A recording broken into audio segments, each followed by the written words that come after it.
Olá, bem-vindos a mais um estudo em nosso canal, Descobrindo a Espiritualidade. Vamos continuar estudando o livro Nos Domínios da Mediunidade, psicografia de Chico Xavier, editado pelo espírito André Luiz. Capítulo 21. Mediunidade no leito de morte. Nos narra André Luiz. Na noite seguinte voltamos ao lar de Anésia, com o objetivo particular de socorrer-lhe a mãezinha doente. Dona Elisa piorara. Encontramo-la agitada, a desligar-se do corpo físico. O médico da família examinava-lhe o quadro orgânico, evidenciando preocupação e desalento. O estetoscópio dava-lhe a conhecer a posição difícil do coração exausto. Além disso, o elevado teor de ureia favorecia a intoxicação alarmante. Previa o fim próximo da resistência física. Entretanto, o delírio da enferma desnorteava-o. Dona Elisa via-se presa de estranha perturbação mental. Nós sabemos que Dona Elisa, mãe de Anésia, está próxima do desencarne. E Anésia está sofrendo também outro drama na família com Jovino, que está se envolvendo com uma mulher fora do casamento. Mas agora vamos acompanhar esse desenlace de Dona Elisa, que está apresentando aí sinais de perturbação mental. Superexcitada, aflita, declarava-se perseguida por um homem que se propunha a batê-la a tiros. Clamava pelo filho desde muito na vida espiritual e dizia ver serpentes e aranhas ao pé do leito. De fato, a condição mental dessa mulher é alarmante, porque está tendo alucinações, visões, lembranças do passado. A despeito do suor pastoso de quem se aproxima da morte e da extrema palidez que lhe desfigurava a máscara fisionômica, fazia supremo esforço para continuar falando em voz alta. O facultativo convidou a dona da casa a entendimento reservado e comunicou-lhe as péssimas impressões de que se via possuído. A enferma deveria prosseguir com medicação de emergência, em face da crise. Contudo, a noite ser-lhe-ia sacrificial. A uremia avançava célere, o coração era um barco desgovernado, e por isso o colapso poderia surpreendê-la de momento para outro. Anésia acolheu a palavra do clínico, enxugando as lágrimas que teimavam em lhe saltar dos olhos. Despediu-se dele e colocou-se em oração, confiando-se à influência de Teonília, que lhe seguia os passos, qual se lhe fora abnegado nume protetor. Lembrando que Teonília é uma amiga de Anésia, porque ela já pediu auxílio à equipe de André Luiz, a Aulus, o mentor do grupo, para que Dona Anésia não se perturbasse sobremaneira quando descobrisse a traição do esposo Jovino. Mais uma vez, ela inspira Dona Anésia a orar. Nós já acompanhamos no último capítulo que a oração serviu a Dona Anésia como um suporte imprescindível para que ela soubesse lidar com essas dores, a do esposo traidor e da mãezinha que desencarna. Ela mais uma vez recorre à oração, servindo de lição a todos nós. Devemos buscar a oração em todos os momentos, especialmente na dor, na aflição. Sem conseguir explicar a si mesma a serenidade balsâmica que lhe tomou gradativamente a alma, aquietou-se entre a fé e a paciência, na certeza de que não lhe faltaria o amparo do plano superior. Essa é uma das consequências da oração, não é? Recebemos um envolvimento, uma serenidade, uma paz. Muitas vezes não sabemos explicar de onde vem, mas vem dos amigos espirituais. E isso serviu para que melhorasse também a sua fé e a sua paciência diante do sofrimento. Essa é outra consequência da oração. Os amigos espirituais vêm nos alentar, nos trazer uma serenidade balsâmica, um envolvimento que é uma resposta direta da prece. Longe de perceber a ternura de que era objeto por parte da devotada amiga, recebia-lhe os apelos confortadores em forma de sublimes pensamentos, de esperança e de paz. Eu mesmo posso afirmar que muitas vezes sinto esse envolvimento quando busco a oração. Especialmente essa confiança em Deus, esse amparo, essa presença espiritual que nos cerca quando oramos. Isso é uma consequência para todos que buscarem a prece. Demorou-se na contemplação da anciã, que pedia socorro em voz arrastadiça, e fitou-lhe os olhos desmesuradamente abertos, sem expressão. Profunda piedade assenhoreou-lhe o carinho filial. Mãezinha, disse afetuosa, sente-se agora melhor? A interpelada tomou-lhe as mãos, como se fora uma criança medrosa, e sussurrou: Minha filha, não estou melhor, porque o assassino me espreita. Não sei como escapar. Estou igualmente cercada de aranhas enormes. Que fazer para salvar-me? Imaginem a aflição dessa senhora. E em seguida, elevando o tom de voz, gritou, com lamentosa inflexão: Ai, as serpentes! As serpentes! Ameaçam-me da porta, que será de mim?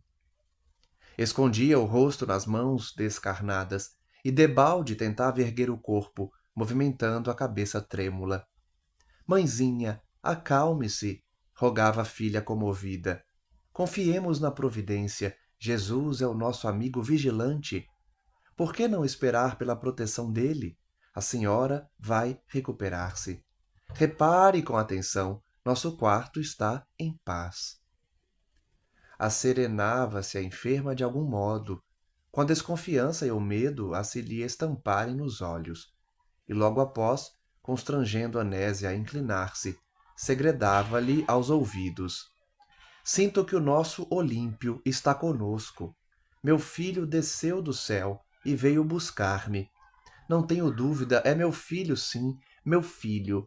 Vejam que a prece de Anésia, a presença dela, o cuidado com a mãezinha, já trouxe um alento para aquela mente perturbada. Ela deixou de ter aquelas visões terríveis por uns momentos e agora afirma ver o espírito do filho, já desencarnado há muito tempo. A carinhosa enfermeira acreditou no que ouvia, compreendendo, porém, que a presença do irmão não seria de desejar, e convidou a genitora ao serviço da prece. Não seria melhor que se unissem ambas em prece, pedindo o socorro celestial? Uma excelente ideia de Anésia, né? Orar em conjunto com a enferma. E enquanto Anésia se fazia intérprete da assistência de Teonília, a esforçar-se por envolver a velhinha em fluidos calmantes, Aulus convidou-nos a reparar a comunhão entre o filho desencarnado e a pobre mãe a desencarnar. Então, o cenário que nós vamos observar no estudo de hoje é a relação do filho desencarnado, do espírito do filho, com a mãezinha que está prestes a desencarnar. Olímpio, o rapaz assassinado noutro tempo, jungia-se a ela, à maneira de planta parasitária, asfixiando um arbusto raquítico. Notem que a presença de Olímpio não traz serenidade à mãezinha. Ele traz uma companhia obsessiva. Ele traz consequências nefastas com sua presença junto da mãe, como uma planta parasitária que asfixia outra. Nossa amiga, explicou o assistente, em sua doce afetividade, supõe no filho um gênio guardião, quando a realidade é que o infeliz se deixou dominar, mesmo depois de perder o veículo carnal pelo vício da embriaguez. Olha só, hein? 2 lições nós temos aqui. A primeira, que muitas vezes achamos que espíritos amigos de parentes desencarnados são nossos anjos guardiães, e muitas vezes eles podem estar numa situação de sofrimento, sem nenhuma condição de nos auxiliar. É o caso aqui. Olímpio está numa situação bem ruim na espiritualidade. E a segunda lição desse trecho é que nós podemos nos viciar mesmo estando distantes da carne, mesmo desencarnados. Olímpio se viciou no álcool, se tornou um ébrio habitual no plano espiritual. Alcoólatra impenitente, caiu ante o revólver de um companheiro tão desvairado quanto ele mesmo, numa noite de insânia. Então ele trouxe o vício da terra, mas continuou viciado no além. desligado da carne e já intensamente minado pelo delirium tremens, que significa quadro patológico que surge após um longo tempo de consumo excessivo de álcool etílico, não teve forças para mentalizar a recuperação que lhe é imprescindível e prosseguiu em companhia daqueles que lhe pudessem facultar o prolongamento dos excessos em que se compraz. Então vejam como nós continuamos os mesmos depois da morte. Se estamos viciados em algo, continuaremos viciados. Olímpio estava viciado no álcool e continuou sob o efeito da embriaguez, o efeito do álcool, que é a embriaguez, no plano espiritual, com as mesmas companhias nos bares que costumava ter. Evocado, contudo, pela insistência materna, veio parar neste quarto, onde se encontra enleado pelas requisições da irmã Elisa. Então nós evocamos muitas vezes espíritos para junto de nós, porque amamos, porque sentimos saudade, mas muitas vezes esses espíritos podem estar em situações delicadas, como é o caso. Olímpio estava certamente num bar, estava certamente buscando o vício do álcool e foi evocado ali pela mãezinha que desencarnava. Ela pensando que ele é um gênio guardião, um anjo guardião, mas na verdade está numa situação precária. Acontece, no entanto, que, se libertando gradualmente do vaso físico, nossa irmã transfere o campo emotivo do círculo da carne para a esfera do espírito, passando compulsoriamente a sofrer o influxo pernicioso da entidade que ela própria trouxe para junto de si. Então vejam esse fenômeno. Quando a gente está desencarnando, nós transferimos os nossos sentimentos na carne para as consequências emotivas no espírito. Como ela está mais para lá do que para cá, ou seja, está mais próxima de desencarnar do que manter-se no plano físico, ela está começando essa transição do sentimento de encarnada para a emoção e o influxo do espírito, trazendo para junto de si uma entidade sofredora, seu próprio filho.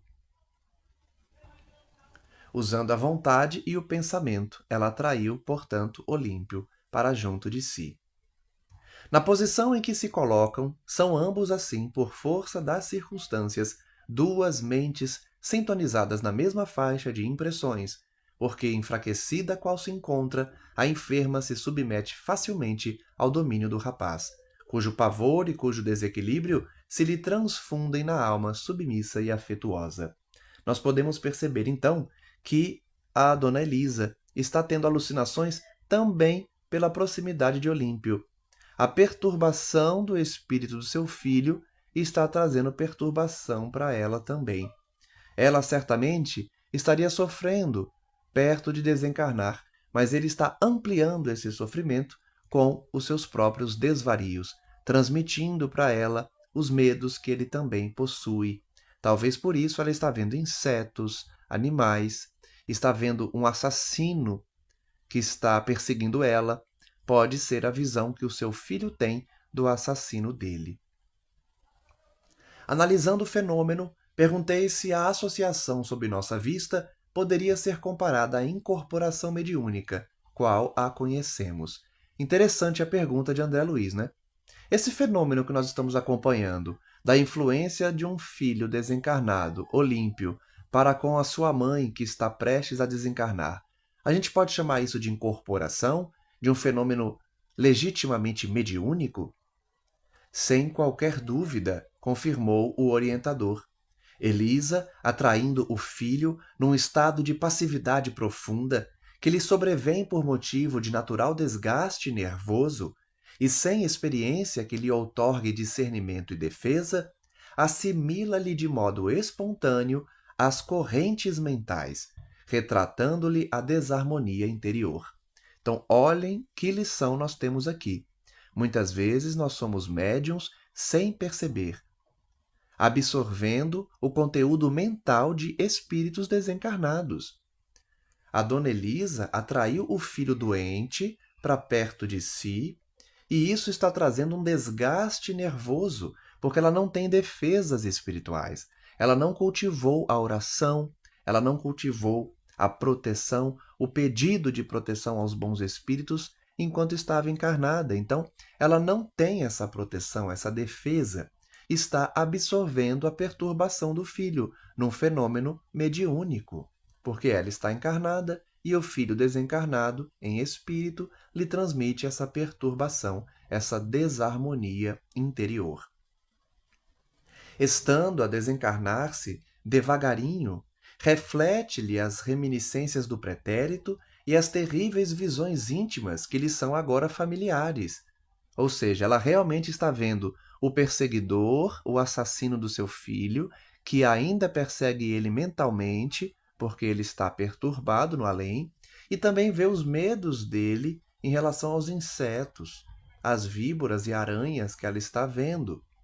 Uma vez que, à distância das libações costumeiras, o infortunado amigo padece as alucinações comuns às vítimas do alcoolismo crônico. Olha como a gente pode ser influenciado pelos espíritos. Olha a importância de cultivarmos espíritos equilibrados em volta de nós. Porque se nós atraímos espíritos desequilibrados, nós absorvemos os medos deles, as energias deles, as doenças que eles têm. Olímpio é um doente porque é viciado em álcool. E as consequências dessa doença estão sendo transmitidas para sua mãe, que está no leito de morte. É uma lição para todos nós. Não podemos nos sintonizar com espíritos em desequilíbrio, porque estaremos absorvendo as alucinações, os medos, os problemas que eles têm. Céus! Exclamou Hilário compadecido. Como relegar uma velhinha doente à provação dessa ordem? Não significará isso clamorosa injustiça? Olha a reflexão de Hilário, né? Ele está com pena da velhinha, que está sofrendo ali um verdadeiro ataque inconsciente do seu filho perturbado. Concordo que é lamentável o quadro sob nosso exame, obtemperou o assistente. Entretanto, ninguém trai as leis que nos regem a vida. Então veja, a situação de Dona Elisa é de sofrimento, é de realmente nos compadecermos, mas é a lei sendo aplicada. Ninguém foge à aplicação da lei. Ela atraiu o filho doente. Ela deixou de se proteger pela oração e pelos pedidos feitos a Deus. A sintonia pela ação, pela caridade. Então ela sofre as consequências. Elisa, com a presença do filho, recebeu aquilo que procurou ardentemente. Foi ela que evocou o seu filho doente. Certo, apresenta-se na configuração passageira de uma anciã penetrando a antecâmara da morte. Todavia, na realidade, é um espírito imperecível e responsável, manejando os valores mentais que se expressam e se conjugam segundo princípios claros e definidos. Então vejam a visão de Aulus, né? Ela é uma velhinha que está morrendo, sim, mas ela também é um espírito antigo, que tomou as suas decisões. Ela é um espírito adulto, maduro, que teve a sua vida e as suas oportunidades e fez as suas escolhas. Ela está respondendo pelas escolhas que fez. Quantas vezes nós temos pena de muita gente, mas temos que reconhecer que a pessoa sofre as consequências das escolhas que fez, como espírito que é imortal e antigo, sabe o que está fazendo, escolheu e agora responde. Fim da ligeira pausa, acentuou. Muita vez pedimos o que não conhecemos, recolhendo o que não desejamos. Olha que frase que merece ser emoldurada, hein? Pedimos o que não conhecemos, recolhemos o que não desejamos. Então, muitas vezes nós pedimos por coisas sem compreender as consequências exatas daquilo que pedimos. As escolhas que fazemos nas companhias espirituais, muitas vezes nós não refletimos sobre as consequências dessas companhias. No fim, porém, há sempre lucro, porque o Senhor nos permite retirar de cada situação e de cada problema os preciosos valores da experiência. Aqui ele está tendo uma visão otimista, né? Ele está dizendo, olha, mesmo quando a gente escolhe mal, mesmo quando a gente erra, algo a gente vai receber. Alguma lição a gente vai tirar dessa situação. Muitas situações nós não precisaríamos passar. Passamos porque escolhemos as nossas companhias, escolhemos a nossa sintonia, e aí sofremos as consequências dessas escolhas. Mas sempre haverá um lucro, ou seja, sempre poderemos tirar alguma lição dessa expiação, desse sofrimento, que mesmo não tendo na programação a gente passar, nós podemos tirar lições de toda experiência. Aulus, contudo, não perdeu tempo em divagações. Conferenciou reservadamente com Teonília quanto ao serviço programado em favor da enferma e, aceitando-nos a colaboração, desligou o rapaz, usando para isso avançados potenciais magnéticos. Então vejam que Aulus ajudou aquela senhora Elisa, mesmo sem ela ter, aparentemente, mérito para isso. Ela desligou, ele foi desligado, né, pela ação de Aulus. Olímpio foi desligado da sua mãezinha para ajudá-la a não sofrer tantas consequências nefastas daquela ligação, daquela conexão. Tão logo se afastou o desventurado Olímpio, identificamos curioso fenômeno. Dona Elisa, que falava singularmente animada, entrou em absoluta prostração, qual se houvera sido manietada. Ou seja, a Dona Elisa estava ligada ao filho e com isso estava super excitada, falando, gesticulando, conversando. Quando o filho foi desligado, ela ficou em prostração. Ela ficou abatida, como se tivesse sido ferida, tivesse retirado um membro dela, a ponto dela ficar prostrada na cama. Vejam como muitas vezes a energia da espiritualidade nos dá ânimo, mas muitas vezes isso é negativo, porque é uma energia perturbada, como nesse caso aqui. Assinalando-nos a curiosidade, o orientador esclareceu. A atuação do filho desencarnado alimentava-lhe a excitação mental a incidir sobre o campo nervoso. Agora está confinada às energias que lhe são próprias. Então, como eu falei, ela estava super excitada pela energia do filho, uma energia em desequilíbrio. Quando ele foi desligado, a conexão findou-se pela ação magnética de Aulus. Ela estava entregue às suas próprias energias, que são esparsas, escassas, são poucas, porque ela está próxima da morte. Então ela ficou prostrada porque ela tem pouca energia. Cortou-se a conexão com seu filho. A doente, emitindo sons guturais, calara-se de súbito. Debalde tentou Anésia arrancar-lhe uma palavra. Dona Elisa, embora vendo e ouvindo, não mais logrou articular uma frase. Olha como ela estava fraca. Ela não conseguia nem falar. Ela falava porque era Olímpio ligado a ela. Buscou inutilmente mover os braços ante a dor aguda que passou a registrar no peito. Todavia, não teve forças para tanto. Então ela está sofrendo dores no peito e não consegue sequer movimentar os braços, nem formular uma frase, de tão fraca que ela está. Aulus deu-se pressa em administrar-lhe passes calmantes, contudo não obteve grande resultado. Mesmo com a ajuda de Aulus, o passe não foi suficiente. É a contração final das coronárias, exclamou comovido. Elisa não resistirá. O miocárdio não mais reage ao nosso influxo magnético. O processo anginoso alcançou o fim. Então ela está tendo um infarto, né? Ela está tendo uma falência ali do coração. E aqui também fica uma lição para todos nós. Muitas vezes, mesmo os espíritos desencarnados superiores querendo nos ajudar, não podem. Porque o nosso órgão no corpo físico terminou a sua trajetória, o seu ciclo de vida, e não mais responde aos estímulos desses bons espíritos. Aulus estimulava o coração de Dona Elisa, mas o coração não respondia mais.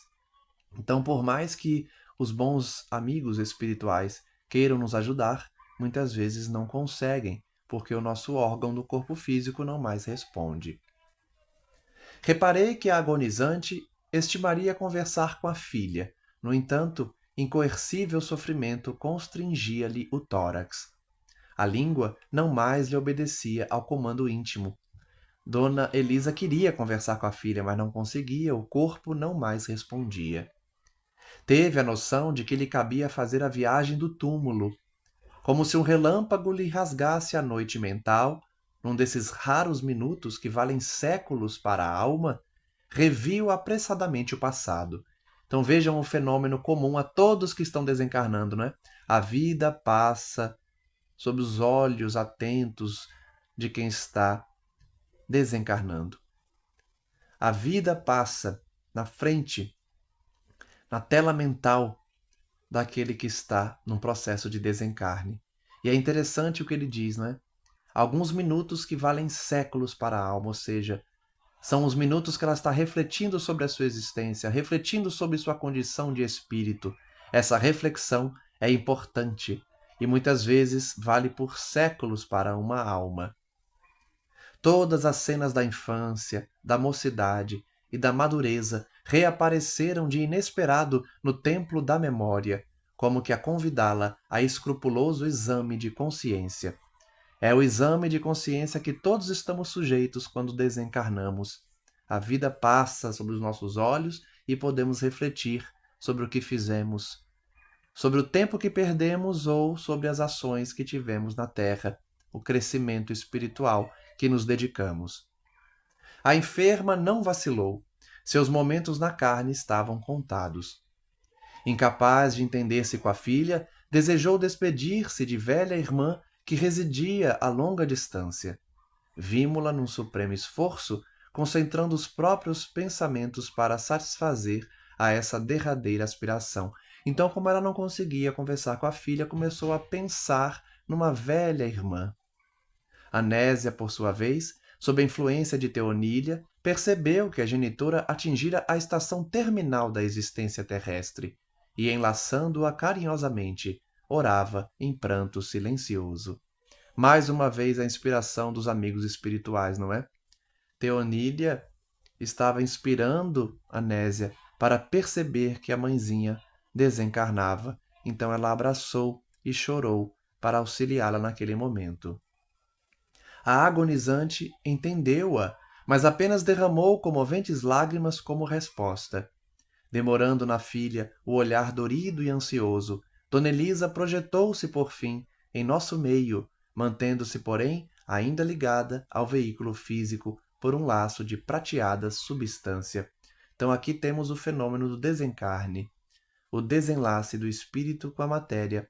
No caso, manteve-se um laço, o chamado fio de prata, ligando o espírito ao corpo, mas ela já está num processo avançado de desenlace, de desencarne. Enquanto se lhe inteiriçavam os membros, um só pensamento lhe predominava no espírito: dizer adeus à última irmã consanguínea que lhe restava na terra. Então Dona Elisa estava com um pensamento fixo na irmã. Envolvida na onda de forças, nascida de sua própria obstinação, afastou-se ligeira, volitando automaticamente no rumo da cidade em que se lhe situava a parenta. Olha que interessante a vida no mundo espiritual, não é? A Dona Elisa mal desencarnou, ainda nem tinha terminado o desenlace, e o seu espírito já estava numa liberdade tão plena que ela volitou para perto da irmã, que morava em outra cidade. Olha como o espírito tem uma liberdade muito maior do que nós aqui na Terra, né? Para viajarmos e vermos os parentes, precisamos programar a viagem, preparar o carro, comprar a passagem de ônibus, de avião, nos deslocarmos, gastarmos tempo, dinheiro, energia para vermos os parentes de outras cidades. Dona Elisa mal desencarnou, ou seja, mais desdobrou do que desencarnou, porque seu espírito continua ligado ao corpo físico, né, pelo fio de prata. Ela deslocou-se e ela não tem uma condição elevada, né? Ela não tem uma condição espiritual de destaque e mesmo assim, mal saída do corpo físico, foi na direção da irmã que mora em outra cidade. Correspondendo à ordem de Aulus, passamos a segui-la de perto. Dezenas de quilômetros foram instantaneamente vencidos. Olha que beleza! Imagine visitar os parentes em segundos. Sentiu saudade de um parente que mora distante? Pensa nele e o espírito se desloca até o local. Essa é a liberdade do espírito. Em plena noite alta, colocamo-nos ao lado dela, num aposento mal iluminado, em que venerável anciã dormia tranquila. Matilde! Matilde! A recém-chegada tentou despertá-la à pressa, mas em vão. Consciente de que não dispunha senão de rápidos instantes, vibrou algumas pancadas no leito da irmã, que acordou de chofre, entrando de imediato em sua esfera de influência. Olha que interessante, né? Olha como o espírito consegue manipular a matéria no desespero, na vontade. A dona Elisa, sabia que tinha pouco tempo para se comunicar com a irmã, então fez um barulho para a irmã acordar. Dona Elisa passou a falar-lhe, atormentada. Dona Matilde, contudo, não lhe escutava as palavras pelos condutos auditivos do vaso carnal, ou seja, pelos ouvidos, e sim pelo cérebro, por meio de ondas mentais, em forma de pensamentos a lhe remoinharem ao redor da cabeça. Então, notem o fenômeno de comunicação entre um espírito desequilibrado com alguém encarnado. O encarnado não ouve, mas capta pela mente, de forma telepática, o conteúdo do pensamento do espírito. Reerguendo-se inquieta, falou de si para consigo. Elisa morreu. Olha, ela captou o desespero da irmã. Ela captou a informação. Quantas vezes isso acontece, não é? Com a gente, com parentes nossos. Nós recebemos uma informação, sabemos que algo aconteceu, porque temos uma intuição forte, porque recebemos essa informação de forma direta, mas pelo pensamento. Indicando-nos as duas irmãs juntas, o assistente explicou: temos aqui um dos tipos habituais de comunicação nas ocorrências de morte. Pela persistência com que se repetem, os cientistas do mundo são constrangidos a examiná-los. Ou seja, isso acontece muito, né, com quem está desencarnando. Um parente distante sente que o outro parente desencarnou. Alguns atribuem esses fatos a transmissões de ondas telepáticas, ao passo que outros neles encontraram os chamados fenômenos de monição, que significa termo adotado por Charles Richer para indicar o aviso de alguma coisa, sem apontar necessariamente a intervenção de uma inteligência estranha. A monição viria de nossa inteligência inconsciente, que teria adquirido conhecimento pela criptestesia de uma realidade exterior e que a simbolizaria. Fonte, Tratado de Metapsíquica. Então veja a diferença, né, da comunicação telepática para o fenômeno de monição. No fenômeno de monição não há um espírito enviando o pensamento. É uma inteligência inconsciente que acessa essa informação do seu próprio inconsciente, sem a intervenção de um espírito. Isso tudo, porém, reduz-se na doutrina do Espiritismo à verdade simples e pura da comunhão direta entre as almas imortais. Então não importa se é telepatia, não importa se alguns cientistas dizem que se trata de um fenômeno inconsciente de uma pessoa só, o fato é que almas podem se comunicar, especialmente nesses momentos de desencarne, e as almas imortais entram em comunicação. Todas as pessoas, desde que o desejem, perguntou meu colega, podem efetuar semelhantes despedidas quando partem da Terra? Será que todas as pessoas podem fazer isso? Sim, Hilário, você diz bem quando afirma desde que o desejem. Porque semelhantes comunicações, no instante da morte, somente se realizam por aqueles que concentram a própria força mental num propósito dessa espécie. Veja o poder da vontade, né? Como o espírito tem essa capacidade, pela força da vontade, de realizar o que deseja. Se a pessoa desejar comunicar-se com alguém, seu espírito fará isso. E é comum que, quando desencarna, a pessoa vá comunicar a alguém que ama, a alguém que pensa. Todavia, não dispunhamos de tempo para mais conversações.